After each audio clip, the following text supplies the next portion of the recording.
오늘부터 우리가 에스라서를 또 읽습니다. 에스라서를 어떻게 읽다 보면은요, 사실 우리가 역대상하, 에스라, 느헤미야라고 하는 걸 이렇게 다 띄고 읽으면은요, 뭐 같은 이야기가 이렇게 쭉 이어지는 것처럼 보일 수도 있습니다.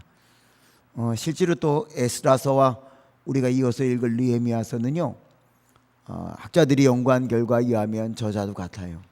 그러니까 책 제목을 띄고 나면 그냥 같은 이야기가 이어지는 것처럼 보일 수 있는 부분이 있습니다. 오늘 이 에스라서, 역대서서부터 이어지는 쭉 그 말씀의 중심은요, 우리가 흔히 제2의 출애굽이다라고 하는 그런 표현을 합니다. 그 무슨 말인가 하면, 출애굽기의 내용이 애굽에서 이스라엘 백성들이 종살이하다가 약속의 땅 가나안을 찾아서 가는 것이 첫 번째 출애굽이라고 표현한다면, 이스라엘 백성들이 하나님 앞에 죄악을 짓고 그래서 바벨론 포로로 다 잡혀갔잖아요. 그리고 자그마치 세월이 70년이 지납니다. 그리고는 돌아옵니다. 이거를요, 그러니까 이렇게 제2의 출애굽이라고 이 성경을 주경하는 분들이 이야기하기도 해요. 왜냐하면 하나님께서 극적으로 이끌어내거든요. 그들이 먼저 돌아오겠다고 생각을 한 적이 없어요. 첫 번째 출애굽, 이스라엘 백성들이 애굽에서 탈출해 나올 때에도 하나님, 우리가 약속의 땅 있잖아요, 그리로 갈게요, 그리고 나오지 않았단 말이죠. 바벨론이 포로로 잡혀간 사람들도 아유, 여기서 우리 못 살겠어요, 우리 갈래요, 그리고 나오질 않았다고요. 그들은 생각하지도 못했을 때에 하나님의 정권적인 역사로 그들을 이끌어냅니다. 물론 비슷한 점도 있지만 차이점도 많아요. 오늘서부터 이제 우리가 쭉 에스라서를 읽어 나가면서 사실은 제가 제1의 출애굽기, 제2의 출애굽기라고 하는 말씀을 드리는 이유는요, 이게 사실은 출애굽 사건은 구원과 관계가 되는 거거든요. 구원론과. 그러니까 여러분, 우리들의 삶 속에도요, 쉽게 말씀드리면 어디에서인가부터 내가 너무나 고통스러워서 그것도 잘 모르는데 거기서 이렇게 나오고 싶은 고통이 있을 수 있잖아요. 그렇다고 한다면 오늘 이 말씀 속에서요, 우리가 에스라서를 읽어가는 가운데, 에스라서는 길지는 않아요. 많지는 않은데 이 에스라서를 통해서요, 주님이 주시는 신앙의 지혜를 발견하시고, 그 모든 여러분들이 나와야 될, 그것이 애굽이든 그것이 바벨론이든 어디에서부터는 하나님께서 역사하시고 이끌어내시는 그 능력을 경험해가는 귀한 역사가 있어지시기를 소원합니다. 사실 여러분, 이 성경 우리가 이스라엘 역사를 읽는다면 아무 의미 없다는 건 말씀드렸잖아요. 그렇죠? 이게 만약에 이스라엘 역사라면 한국사도 제대로 모르는데 뭐 이스라엘 역사를 우리가 왜 배웁니까? 이건 사실 이스라엘 역사가 아니고요, 어미하신 하나님의 말씀이요, 어미하신 하나님의 예언의 말씀들입니다. 그러므로 이 말씀들을 우리가 읽고 또 묵상하는 가운데에 우리에게 주시는 신앙의 교훈을 발견하는 귀한 역사가 있어지기를 소원합니다. 특별히 이 에스라서는요, 첫 번째로 돌아오는 무리들에 대한 이야기와 두 번째 돌아오는 무리들에 대한 이야기, 이렇게 나누어집니다. 크게 보면 에스라는 사실은요, 두 번째 돌아오게 됩니다. 그리고 이 에스라서 전체의 키워드를 찾으다 그러면은요, 그 성전 재건이에요. 다 무너져버린 성전을 다시금 짓는 것이 이 에스라서의 전체적인 맥락 속에 나오는 이야기입니다. 그런데 보셔요, 앞서 말씀드렸잖아요, 이스라엘 백성들이 바벨론의 포로로 가 있으면서요, 우리 가겠어요 그런 적 없다고요. 하나님이 그들은 생각지도 못했는데 이끌어내셨단 말이죠.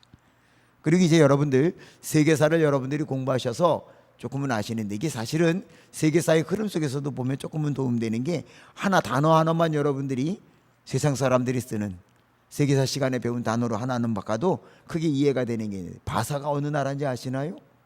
바사가 이게 페르시아예요.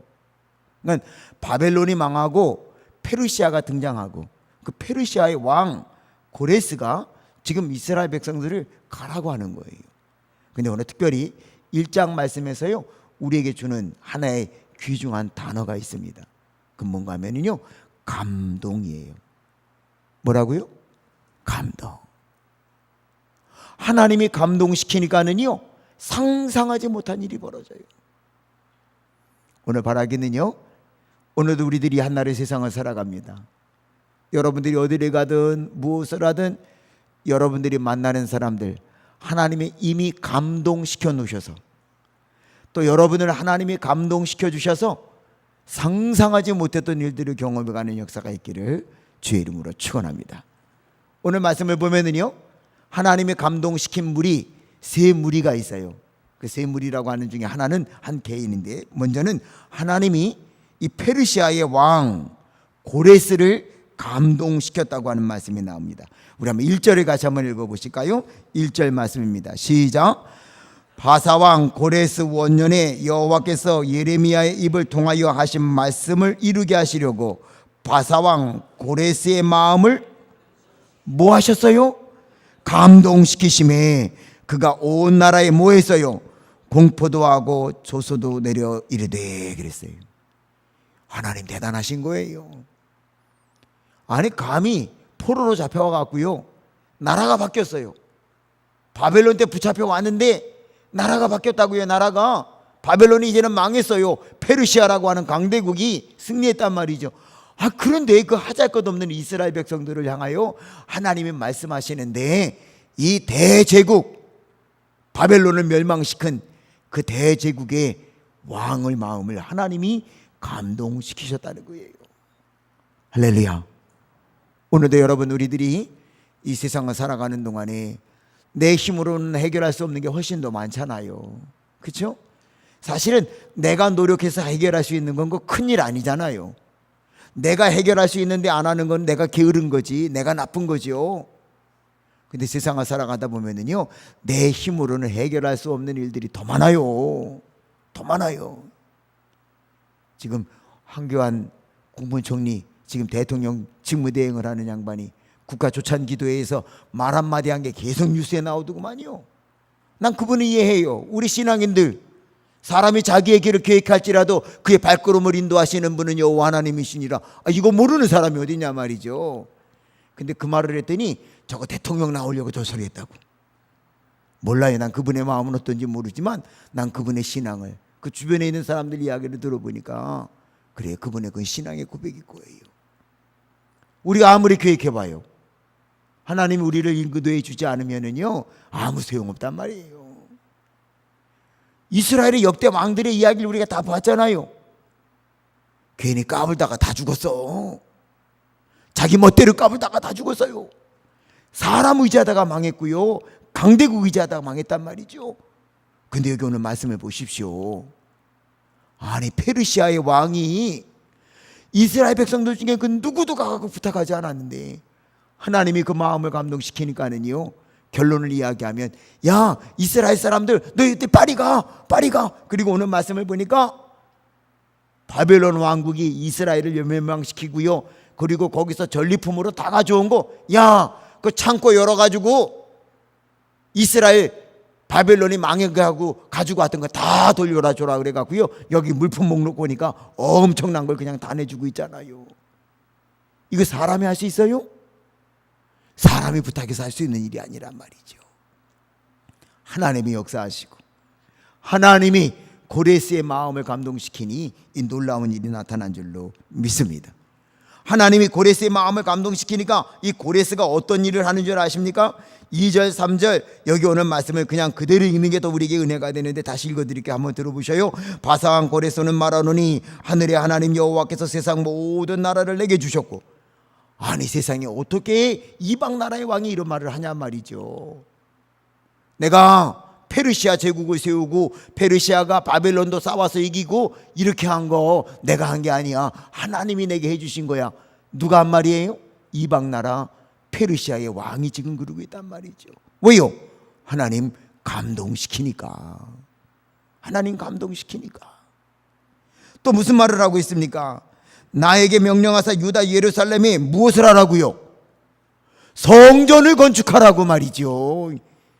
아니 이방 나라 왕인데, 페르시아의 왕인데, 그 강대국 바벨론을 멸망시킨 왕인데, 지도 펴놓고 보면은요, 죄송한 얘기지만 조금 과장하면 보이지도 않는 게 이스라엘인데, 그 이스라엘에 성전을 건축하라고 하나님이 내게 말씀하셨다고 이야기하는 것, 하나님이 감동시키시면 가능한 거예요.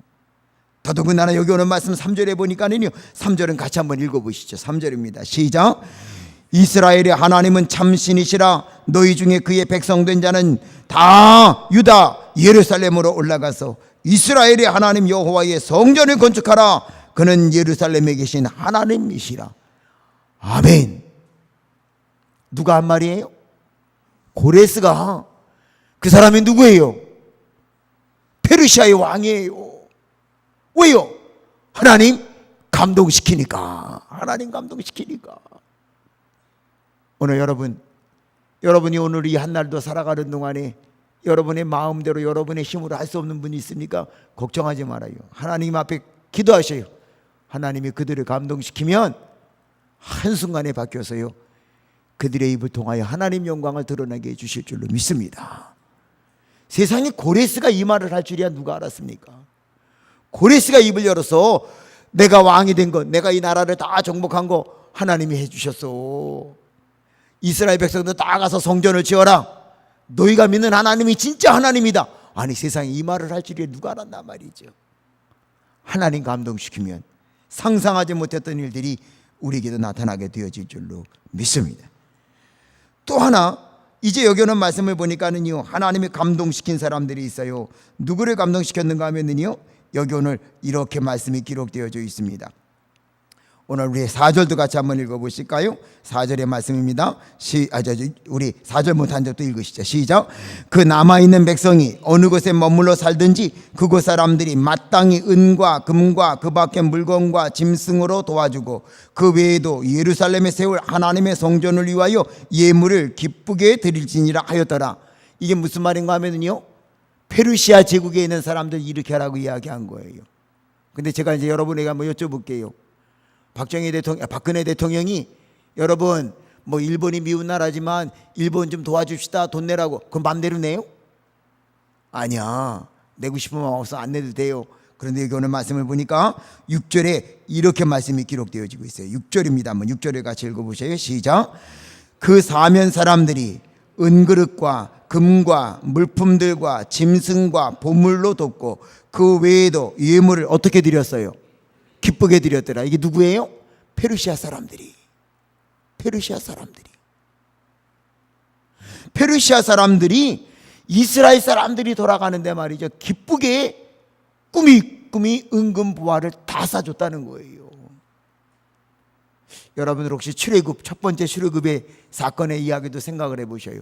10번째 재앙이 떨어졌을 때에 이집트 사람들이 은금 폐물을 이스라엘 백성들에게 주면서 너 이거 가지고 가, 그랬던 게 생각나시나요? 모르시는구나. 성경에 나와요. 왜 또 모르는 척해? 하나님이 역사하시고 감동을 주면은요, 상상하지 못했던 것들이 이루어질 줄로 믿습니다. 고레스의 마음을 감동시키신 하나님, 페르시아 제국의 사람들을, 국민들을 다 감동시킨 거예요. 첫 번째 출애굽 사건 때에는 10번째 재앙이 떨어진 뒤에나 그랬는데, 오늘 여기 있는 말씀을 보니까는요, 두 번째 출애굽, 이 페르시아 왕 고레스로 말미암아 돌아오는 이 사람들에게는요, 재앙도 없었는데 기쁜 마음으로 다 퍼주는 거예요. 가져가라고 가서 성전 지으라고 말이죠. 오늘 하나님께서 저와 여러분에게도 복 주시면 우리가 만나야 될 사람들이 이렇게 감동시켜 주실 줄로 믿습니다. 근데 더 중요한 거는요, 고레스 왕이 감동받고 페르시아 사람들이 감동받은 거 중요해요. 근데 더 중요한 건 정작 이스라엘 사람들이잖아요. 생각해봐요. 70년의 세월이 지났어요. 지금 젊은 사람들, 지금 아기들은요, 몰라. 왜요? 난 거기서 태어난 게 아니잖아요. 나 여기 포로로 붙잡혀가고 여기서 태어났는데 가보지도 못하고 알지도 못하고, 내가 듣기는 들었지, 할아버지 하는 얘기, 할머니 하는 얘기. 거기 가는 게 쉬울까요? 아니에요. 내가 정착하고 있는 곳, 그거 떠나는 거 쉽지 않아요. 근데 오늘 말씀을 보니까 5절에 이렇게 기록이 되어져 있어요. 5절도 같이 한번 읽어보시죠. 5절 말씀입니다. 시작. 이에 유다와 베냐민 족장들과 제사장들과 레위 사람들과 그 마음이 하나님께 뭐하고요? 감동을 받고 올라가서 예루살렘의 여호와의 성전을 건축하고자 하는 자가 다 일어났다 그랬어요. 하나님이 이스라엘 백성들, 유다 족속들의 마음도 감동을 시킨 거예요. 그때는 5절은 표현하기를요, 그들이 하나님의 감동을 받으니까 일어섰다는 말은 뭔가 하면은요, 결심했다는 얘기예요. 결단했다는 이야기거든요. 오늘 사랑하는 성도 여러분, 감동시키시는 하나님, 오늘 저와 여러분도 감동시켜 주시기를 원합니다. 우리가 믿음의 길을 걸어가는 거 그래요. 누가 시킨다고 합니까? 가르친다고 할까요? 아니요. 성령께서 내 안에 역사하시고 감동 주시면 나도 벌떡 일어나 주의 일을 하게 되어질 줄로 믿습니다. 여러분, 오늘 이 세 종류의 사람들, 페르시아의 왕, 여기 고레스가 하나님의 감동을 받고, 페르시아 백성들이 감동을 받고, 이스라엘 백성들이 감동을 받으니 상상하지 못한 일이 벌어지잖아요. 오늘 이 아침에 저와 여러분도 이렇게 고레스를 감동시키신 하나님, 페르시아 국민을 감동시키신 하나님, 70년 동안 포로로 잡혀가 살았던 이스라엘 백성들을 감동시킨 하나님, 그 하나님이 저와 여러분을 감동시켜 줄 줄로 믿습니다. 저와 여러분이 기도할 때 감동받고 나아가면 여러분이 만나야 될 고레스 왕, 여러분이 만나야 될 페르시아 백성, 그들의 마음을 이미 다 감동시켜 놓으실 줄로 믿습니다. 이 한 주간 살아가며 계획하는 일이 있습니까?